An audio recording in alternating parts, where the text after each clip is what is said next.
ప్రపంచ కప్ ని సాధించాక భారత మహిళా క్రికెట్ జట్టు విజయోత్సవం ఆకాశమే హద్దుగా సాగిపోతోంది.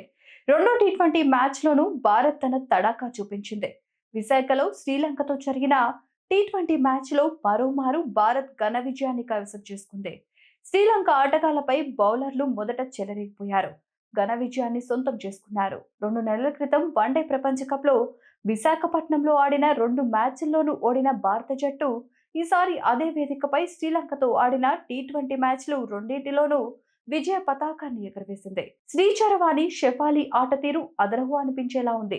ఇక్కడ టీ20లో 8 వికెట్ల తేడాతో విజయం సాధించిన హార్మన్ ప్రీత్ జట్టు మంగళవారం రెండో టీ20 మ్యాచ్ లోను 7 వికెట్ల తేడాతో ఘన విజయాన్ని కైవసం చేసుకుంది. మొదట తెలుగు అమ్మాయి శ్రీచరణితో పాటు వైష్ణవి శర్మ, స్నేహ్ రాణా, క్రాంతి గౌడ్ ఆటలలో సత్తా చాటారు.